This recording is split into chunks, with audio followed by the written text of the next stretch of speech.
Arcadian Vanguard presents The Wrestling News in your daily wrestling newscast for Wednesday, May 2nd, 2024.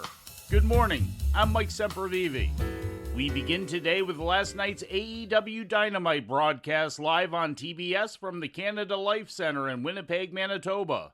The show opened with a video of Tony Khan in a neck brace welcoming fans to the show, but the video was cut off by the Young Bucks, who stated that in Khan's absence, they were in charge. The Bucks also made their presence felt in the closing segment when they joined in on an attack on the returning Kenny Omega, hitting him with a V-trigger.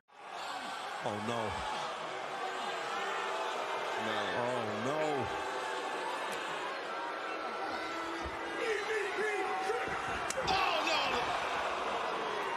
What is wrong with these people? Omega had made his return to AEW for the first time since stepping away to deal with his diverticulitis, but was jumped by Jack Perry and Kazuchika Okada. FTR came out to make the save to end the show. AEW World Champion Swerve Strickland appeared in the first segment of the show, calling out the Young Bucks during an in-ring promo. The Bucks announced that Strickland's challenger for Double or Nothing would be Christian Cage. Well, how about we arrange the very best, perfect opponent for you at Double or Nothing? Oh, and he happens to be one of the best Canadian pro wrestlers of all time. He's a former champion like all of us were. And he's a guy who hasn't been around in a while, but I see him at the go position right now, and he's ready to meet you. Hit his music, guys, in 3, 2, 1, go. Oh, no. I don't believe it. How about this? Well, reading off the resume, my mind went to one place. Yeah, right. But we took a hard left, a swerve, if you will, Taz. Cage jumped Strickland in the ring to end the segment.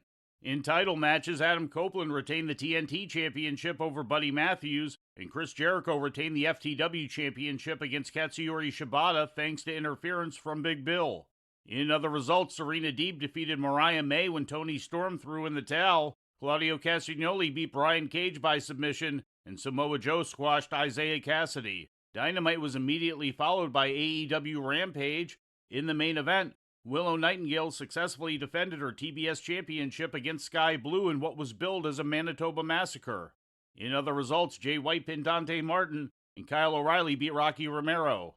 In legal news, the pretrial hearing for Cash Wheeler on charges of aggravated assault with a firearm is set for Tuesday, May 7th, according to official Orange County, Florida court documents. The charge is a third-degree felony, and if convicted, Wheeler could face probation, up to 5 years imprisonment, and a possible fine of $5,000.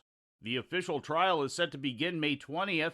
The charges stem from an alleged case of road rage that occurred last July, in which Cash Wheeler, real name Daniel Wheeler, was accused of brandishing a loaded firearm during an altercation while driving. Wheeler has pleaded not guilty to all charges. In WWE news, Eric Rowan has re-signed with the company, according to a report from Mike Johnson. Rowan had been a member of the Wyatt family but was released by WWE in 2020. There is no word yet on when he might make his official return. In ratings news, NXT Spring Break-In edition this week drew an audience of 564,000 viewers to USA Network, which was down from last week's audience of 661,000 according to WrestleNomics. The rating in the 18 to 49-year-old demographic was a .14, down from last week's .20 rating. And in more All Elite Wrestling news, last March's Revolution pay-per-view at the Greensboro Coliseum earned a live attendance gate of over $1 million, according to numbers released yesterday by WrestleNomics. The show, which featured Sting's retirement, drew 16,118 fans, with 15,837 tickets sold.